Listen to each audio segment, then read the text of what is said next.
Temps de délivrance. Temps de délivrance, votre émission d'enseignement et d'édification produite par l'Autel du Dieu vivant avec le sacrificateur Bongé Joachim Kessé. Délivre ceux qu'on traîne à la mort, ceux qu'on va égorger. Sauve-les. Proverbe chapitre 24, verset 11. Bien-aimés, vous êtes aujourd'hui couverts par un parapluie démoniaque qui vient de votre famille.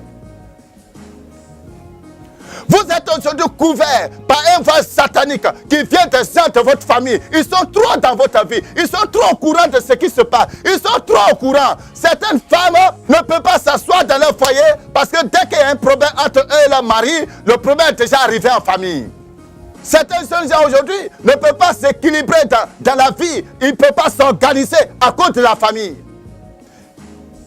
Dès qu'ils doivent recevoir un peu d'argent, ils ont déjà alerté tout le monde que tel date j'aurai telle somme. Tu te livres trop haut à tes ennemis. Les gens sur lesquels tu comptes. Les gens sur lesquels tu comptes. Les gens que tu prends pour appui. La Bible nous dit que chacun a pour ennemi les gens de sa maison. Les gens de sa maison. Tu es en train de détruire ta vie parce que ta bouche là ne se ferme pas. Il faut fermer ta bouche un jour. Tu ne laisses même pas la prophétie, tu ne laisses même pas la révélation prendre forme. Tu ne donnes même pas la révélation de prendre forme. Et déjà, la révélation embryonnaire, tu exposes l'embryon de ta révélation et maintenant la révélation est avortée. L'avortement est spirituel. De la même manière que les femmes tombent enceintes et puis elles avortent, de cette même manière, lorsque Dieu veut faire quelque chose dans notre vie, nous rentrons dans une période de gestation spirituelle. Notre corps spirituel rentre en gestation. Il y a quelque chose qui se forme en nous par la parole que Dieu a prononcée, par la révélation que Dieu nous a donnée. Quand Dieu révèle quelque chose, tu rentres en gestation. Mais tu dois laisser le fœtus, tu dois laisser le fœtus prendre forme, tu dois laisser le temps à la prophétie, tu dois laisser le temps à la révélation de prendre forme avant que la révélation ne se manifeste d'elle-même. Laisse la chose se manifester. Un bon matin, les gens vont se réveiller, ils vont voir ce que tu es en train de faire dans ta vie, ils vont voir ce que tu es en train de faire dans ton entreprise. Mais toi, 1 minute te donne rendez-vous, déjà tu commences à sonner le clairon à tout le monde. Et il y a tel ministre qui m'a donné rendez-vous, hein. C'est tel jour, je me prépare pour aller là-bas. Tu croises un ami sur la route, il y a tel ministre qui m'a donné rendez-vous, je m'en vais là-bas. Qui t'a demandé même? Qui t'a demandé? Je veux que vous sachiez, frère, qu'il y a très peu de personnes autour de vous qui ont le cœur pour votre destinée. Parce que chacun à son propre combat.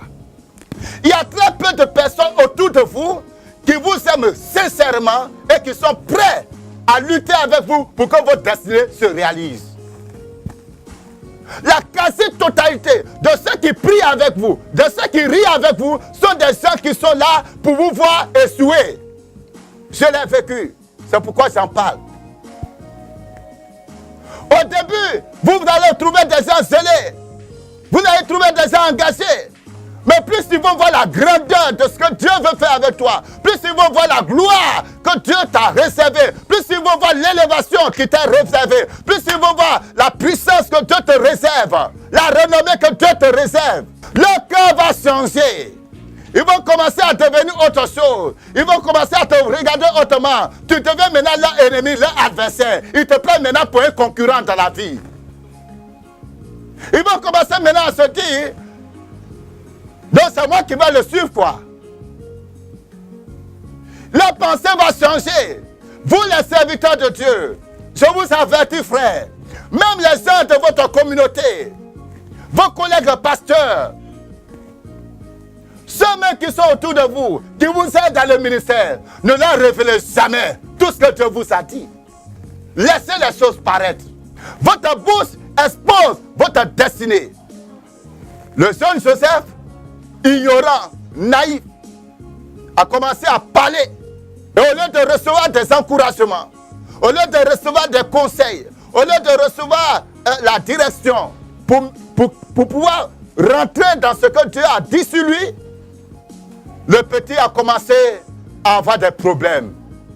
Écoutez-moi, c'est ce que Joseph a dit qui a poussé ses frères à vouloir le tuer. Nous, c'était Ruben, ont tué Joseph. Il a eu la grâce parce que Dieu voulait forcément accomplir cette parole. Il a eu la grâce, il a été vendu. Et là où il a été vendu, Dieu a accompli sa promesse là-bas. Frère, si toi aussi, d'une manière ou d'une autre, tu t'étais livré inconsciemment à tes ennemis, depuis la famille, à tes ennemis, depuis le quartier, depuis le village, depuis l'entreprise où tu es, depuis le lieu où tu es, si tu t'es livré à tes ennemis, et qu'aujourd'hui tu as été jeté dans le désert, tu as été rejeté quelque part, tu as été mis à mal de la société, je proclame que la main qui a été sur Joseph, que cette main descend sur ta vie, que cette main agit dans ta vie, que cette main te retire de la prison dans laquelle les uns t'ont jeté, les jaloux t'ont jeté, la prison dans laquelle la jalousie familiale t'a jeté, la prison dans laquelle la jalousie de tes frères t'a jeté, la prison dans laquelle la haine familiale, la haine de tes frères, la haine de tes soeurs, la haine de tes collègues, là où la jalousie t'a jeté, là où cette haine t'a jeté, de là où tu te trouves, dans cette poussière où tu te trouves, je vais déclarer, je vais renverser les choses prophétiquement. Alléluia. Je vais renverser prophétiquement les choses. Parce que la Bible déclare, de la poussière, Dieu relève l'indigent et il le fait asseoir à la table des grands. Donc si aujourd'hui, à cause de ton ignorance, tu as été projeté de la poussière, on a essayé de tout faire pour t'enfermer, on a essayé de tout faire pour te mettre dans une prison, on a essayé de tout faire pour que tu sois cassé, que tu restes couvert quelque part, que ton soleil ne brille pas, que ton étoile ne brille pas. Là où tu te trouves, je déclare en tant que prophète de Dieu que la grâce et la puissance de Dieu te touchent là-bas. Et comme une graine qui est tombée en terre, que cette graine puisse germer et que cette graine puisse pousser et que ce que les gens ne pensaient pas de toi, que ce soit cela que les gens découvrent.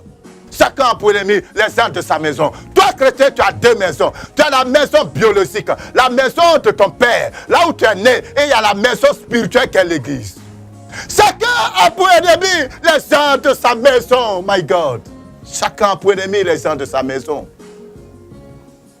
Tu as des ennemis dans ta maison, là où tu es né, et tu as des ennemis dans la maison spirituelle, dans l'église, là où tu te trouves. Et à cause de ces ennemis, à cause de ce que toi aussi, tu l'as exposé ta vie, tu l'as exposé ce que tu es. Eux, mais ils ont fini par découvrir qui tu étais. Ils ont fini par découvrir ton étoile. Il n'était pas bon que tout le monde voit ton étoile. Il y avait deux catégories de personnes dans le livre de Matthieu chapitre 2. Il y avait les masses qui ont vu l'étoile, qui sont venus adorer l'étoile. Mais il y avait Hérode qui ne voulait pas de l'étoile, qui ne voulait pas entendre parler de l'étoile, qui ne voulait pas voir l'étoile. Hérode qui voulait tuer l'étoile. Hérode qui voulait faire avorter l'étoile. Hérode qui était prêt à tout faire pour que cette étoile ne brille pas. Qui est prêt à tout faire pour que ton étoile ne brille pas, frère? Comprenez cela. Il y a deux types de personnes. Il y a les adorateurs de l'étoile. C'est une petite poignée de personnes. Il n'était que 4 personnes. 4 personnes qui sont venues de loin. 4 personnes qui sont venues de nulle part. 4 personnes qui sont venues d'ailleurs. 4 personnes à qui Dieu lui-même s'est révélé personnellement. Écoutez mon frère, écoutez ma soeur. Laissez Dieu lui-même se révéler aux gens vous concernant. Laissez Dieu lui-même se révéler aux gens concernant votre destinée. Tous les yeux ne sont pas dignes de voir votre étoile. Tous les oreilles ne sont pas dignes d'entendre ce que Dieu veut faire dans votre vie. Alléluia. Est-ce que quelqu'un peut m'écouter? Est-ce que quelqu'un peut me suivre, bien-aimé? Tout le monde n'est pas digne de marcher avec toi. Tout le monde n'est pas digne de savoir ce que Dieu veut faire avec toi. Tout le monde n'est pas digne parce que tout le monde n'a pas le cœur de Dieu pour toi.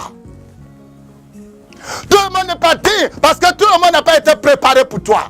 Ceux qui étaient préparés, ceux qui étaient prédestinés à t'accompagner sur le chemin, à honorer ce que Dieu a mis en toi, à t'aider à forcer ce que Dieu a mis en toi, ils sont très peu et c'est Dieu lui-même qui va se révéler à ces personnes. Nous parlons de votre destinée et vous. Écoutez, votre destinée et vous, c'est une question entre vous et votre Dieu. Pas une question entre vous et votre famille. Votre famille n'a rien à voir dedans. Votre frère du quartier n'a rien à voir dedans. Votre compagnon n'a rien à voir dedans. Votre soeur en Christ dans l'église n'a rien à voir dedans. Toutes ces personnes peuvent être les ennemis les plus oués par Satan, le maître Lucifer, pour vous causer des problèmes dans la vie. Votre ami d'aujourd'hui peut devenir votre pire ennemi demain sur le chemin de votre destinée. Des jeunes filles aujourd'hui ont perdu leur mari Parce que lorsque le jeune homme a commencé à s'intéresser à elle, au lieu de fermer leur bouche, au lieu de garder la chose secrète, elles ont commencé à prendre le jeune homme pour l'amener sur leurs camarades, l'amener sur leur tante, l'amener ici, l'amener là. Le jeune homme n'a même pas encore fait de dot, il n'a même pas encore mis bague dans tes doigts. Tu commences déjà à le trimballer partout, le monter à tout le monde. Oh!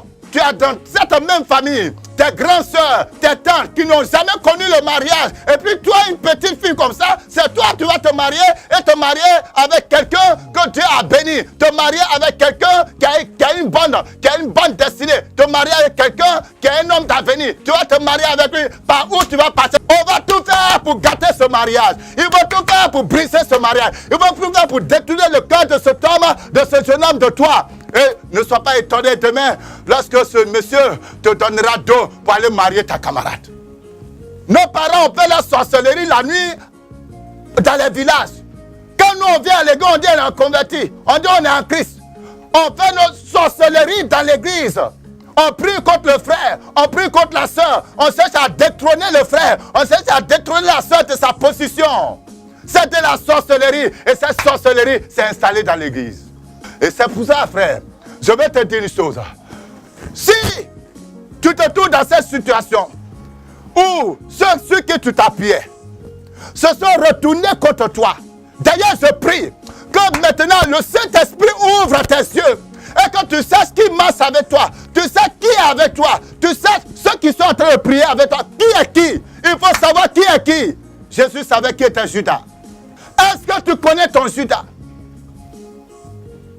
Est-ce que tu sais l'agent satanique que le diable a placé autour de toi? Est-ce que tu connais ce que le diable a envoyé pour être des trous faits dans ta vie? Est-ce que tu les connais? Et souvent, ce sont ces personnes qui sont très collées à nous parce qu'ils ont besoin de toutes les informations. Nous parlons de votre destinée et vous.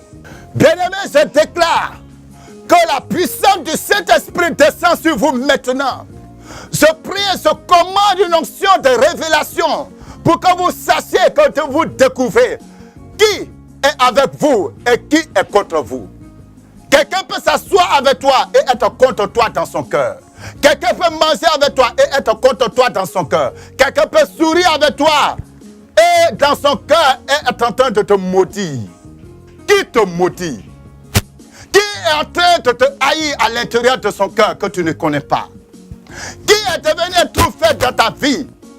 Qui est autour de toi? Qui est avec toi? Mais qui est devenu l'informateur de tes ennemis? Tout ce qui se passe dans ta vie, la personne informe ce qui doit te combattre. Si lui-même ne peut pas le faire, il donne l'information à d'autres personnes pour que cette personne puisse te combattre. Lorsque la femme de Potiphar a échoué à vaincre Joseph, elle a invité son mari à le faire. Qui marche avec toi? Qui à chaque fois donne ton secret aux gens? Qui marche avec toi? Qui à chaque fois révèle aux gens ce que tu fais? Certains ennemis ne jouent pas avec lui. Écoutez-moi, frère. Si vous voulez rentrer dans votre destinée, sachez choisir les gens qui doivent marcher auprès de vous et avec vous. Si vous voulez rentrer dans votre destinée, sachez que dire, à qui, et quand, et comment, et pourquoi. Votre destinée dépend de vous. Si vous voulez atteindre le sommet de votre vie, ça dépend de vous. Tout est grâce. Dieu nous a déjà donné la grâce. Dieu t'a déjà donné la destinée. Dieu t'a déjà mis cette onction sur ta vie. Maintenant, pour que ça puisse prendre forme, ça dépend de comment tu vas marcher, de comment tu vas parler, de comment tu vas agir. Il y a des gens qui se réjouissent tant que tu seras ce que tu es présentement. Une fois que le manteau de la misère sera ôté, une fois que Dieu aura eu pitié de toi pour te faire changer de situation, pour te faire changer de vie, pour t'amener au sommet, les mêmes personnes vont commencer à t'envier, ils vont commencer à te jalouser, ils vont commencer maintenant à raconter des calomnies à ton sujet, ils vont dire du n'importe quoi de toi. Et ce n'est pas rare d'entendre certains dire ceci, on verra où ça va arriver. Si tu entends quelqu'un dire, on verra où ça va arriver, sache que c'est un ennemi fondamental. Laisse-moi te dire une chose. Si tu ne pousses pas ton adversaire hors de ton chemin, Lui, il va te pousser hors du chemin de ta destinée. Celui que tu vois que son cœur n'est pas avec toi, si tu ne le pousses pas hors de ta compagnie, hors de ton chemin, hors de ta vue, lui il va te pousser hors du chemin de ta destinée. Il va te pousser, il va tout faire pour t'arracher ta vision, pour te détourner de ta vision. Il va te dire des choses, il va faire des choses, il va te rendre les choses compliquées. Frère, ce n'est pas tout que Dieu va faire à votre place. De temps en temps, sachez prendre des résolutions. Il y a des gens qui voient leurs adversaires, ils voient des gens dans leur pas, ils savent que ces personnes ne sont pas là pour leur bénédiction. Au lieu de prendre des mesures pour les écarter, ils continuent aveuglément de marcher et de leur dire tout. Quand quelqu'un change son visage à ton endroit, change de position à son endroit. Parce que souvent, ce qui est au fond du cœur transparaît souvent dans la parole, dans les regards. Qu'est-ce qu'il a vu et puis du coup il a changé? Dieu est tout puissant. Alléluia. Dieu est tout puissant, il peut tout faire. Lorsque Jésus est né, ce Dieu tout puissant venu en chair, lorsqu'il est né en chair, sur terre, Dieu n'a pas dit allez à Jérusalem pour rester là-bas. Tu es un roi. Va à Jérusalem. Moi, je vais combattre Hérode. Dieu dit, fuyez en Égypte. Il y a des combats inutiles. Il y a des choses, tu attends que Dieu fasse ceci, que Dieu fasse cela. Non, il ne faut pas attendre. Ce n'est pas tout ce qu'il faut attendre que Dieu descende du ciel pour combattre pour toi. Il y a des combats qu'il faut éviter. Il y a des batailles qu'il ne faut pas rentrer dedans. Dieu dit à Joseph, prends le petit enfant et sa mère, allez, fuyez en Égypte. Jusqu'à ce que Hérode tombe. Pourquoi toi aussi tu ne fuis pas? Si Dieu peut demander que le petit enfant Jésus soit déplacé en Égypte et la même nuit, vous comprenez ça? La même nuit, Joseph a pris ses bagages, il a pris le petit enfant, ils sont marchés durant toute la nuit pour aller vers l'Égypte. Sachez lutter pour votre destinée. Beaucoup de personnes aujourd'hui sont mortes de manière prématurée, précoce, à cause de la méchanceté de leurs ennemis, de la méchanceté de leurs amis, de la méchanceté des cœurs. Et parce qu'ils n'ont pas pu, ils n'ont pas su fuir, ils n'ont pas su changer de position, changer de manière de faire les choses. Ils sont restés là en se disant Dieu va me protéger. Non, ce n'est pas à n'importe quel moment que Dieu va te protéger. Dieu a plusieurs manières d'agir parce que Dieu a un temps pour toutes choses. Ce n'était pas encore le temps que Jésus soit manifesté. Il fallait que l'enfant soit mis à l'écart, lui permettre de se développer, lui permettre de grandir, lui permettre d'apprendre à parler, etc. Le temps n'était pas encore accompli, donc ce combat était inutile. Quel est cet ennemi qui vit avec toi et tu ne veux pas te séparer de lui parce que tu l'aimes? Oh my God! Mon frère, l'un des ennemis de ta destinée, ce sont tes émotions. Vous ne pouvez pas rentrer vers votre destinée avec les émotions. Dieu est amour, mais Dieu n'est pas émotionnel. L'amour est juste, l'amour est parfait. L'amour sait faire la différence. Et la Bible dit, frère, la Bible dit, écoutez-moi très bien, la Bible dit, aime ton prochain comme toi-même. La Bible n'a jamais dit, aime ton prochain plus que toi-même. Tu n'es pas Jésus. C'est Jésus qui est venu pour donner sa vie parce qu'il avait le pouvoir de revenir. Toi, tu n'as qu'une seule vie. Si tu meurs, c'est fini. Si tu as échoué, c'est fini. Les mêmes personnes, vous comprenez? Les mêmes personnes, si tu as échoué, ce sont les mêmes personnes qui vont se moquer de toi. Ils ne vont même pas avoir pitié de toi. Ils ne vont même pas s'associer à ta souffrance. Ils vont se moquer de toi. Donc, toi, ce n'est pas toi pendant qu'il est temps. Ce n'est pas toi de cet ami. Ce n'est pas toi de cet ami. Ce n'est pas toi de cette femme. Ce n'est pas toi de cet homme. Ce n'est pas toi de lui, je le dis. Ce n'est pas toi de lui. Comprenez ceci. Le combat de la destinée, c'est un combat émotionnel. Tu dois savoir faire la part des choses. Tu dois savoir te séparer quand il le faut. Tu dois savoir sortir du lot quand il le faut. Et bénissez Dieu Pour ceux qui se séparent même de vous. Pourquoi tu te plains? Parce que ton tel ami est parti. Parce que ta tel camarade est parti. Parce que tel serviteur qui était avec toi est parti. Reçus-toi dans le Seigneur, c'est parce que ces personnes ne sont pas dignes. C'est parce que Dieu sait que si ces personnes restent dans ta vie, ça va devenir un problème pour toi. Vous savez, Dieu avait pris des milliers de personnes pour aller au combat. Dieu dit non, moi je ne peux pas me glorifier avec ces personnes-là. Ils sont restés 300, des milliers de personnes qui étaient, ils sont restés seulement 300. Et c'est avec ces 300 que Dieu a remporté la bataille. Bien-aimé, bénis le Seigneur pour cette femme, pour cet homme, pour ce frère que tu as beaucoup aimé, qui était beaucoup attaché à toi, mais qui maintenant est parti. Avec ou sans raison, qui est parti aujourd'hui. Rends attention, bénis le Seigneur, loue le Seigneur, adore Dieu, rends grâce au Seigneur. Parce que quand une porte se ferme, une porte va s'ouvrir. Alléluia. Et je prie que toutes les portes qui se sont fermées dans ta vie, toutes les personnes qui sont parties dans ta vie, que Dieu plante des fleurs meilleures à leur place, que Dieu plante des arbres meilleurs à leur place, que Dieu amène à leur place des personnes qui sont meilleures, des personnes qui vont faire plus que ce qu'eux ils ont fait. Moi j'ai connu des gens, c'est quand ces personnes sont parties que j'ai vu que Dieu avait encore de plus, des choses plus meilleures qu'il avait réservé pour moi, pour mon ministère. Je dis, il y avait des gens qui étaient avec moi. Quand ces personnes étaient avec moi, je pensais que c'était les meilleurs du monde.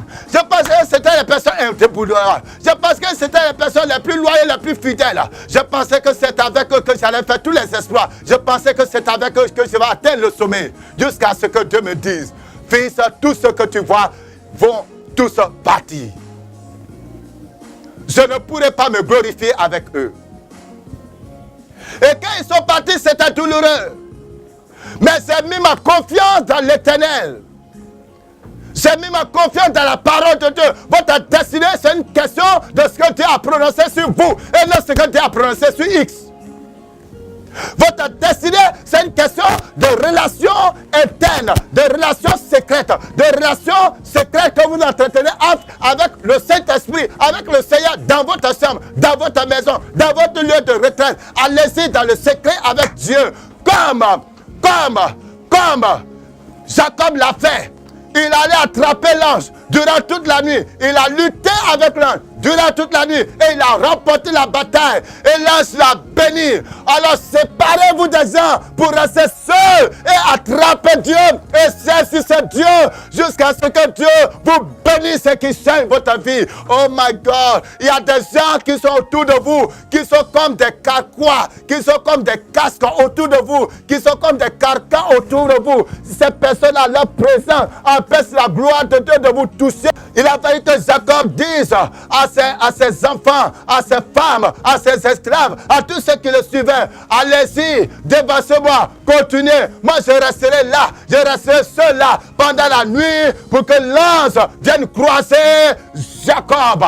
Depuis que Jacob a commencé à fuir, l'ange ne l'a jamais croisé parce que jusque-là, Jacob était au milieu des gens. Tant que tu es au milieu des gens, il y a des personnes, tant que tu es au milieu d'eux, la gloire de Dieu ne te touchera pas. Il y a des personnes, tant que tu es au milieu d'eux, la bénédiction de Dieu ne te touchera pas. Il y a des personnes, tant que tu es avec eux, ce que Dieu veut faire dans votre vie ne se manifestera pas. Alors bénis Dieu. Si Aya est parti, alors bénis Dieu. Si Marguerite est partie, alors bénis Dieu. Si Jeanne est partie, alors bénis Dieu. Si Gabriel est parti, alors bénis Dieu. Si Samson est parti, alléluia. Gloire à Dieu. Alléluia. Gloire à Dieu. Béni soit l'Éternel. Béni soit le Dieu vivant. Béni soit le Dieu vivant. Vous êtes blessé parce qu'on vous a abandonné.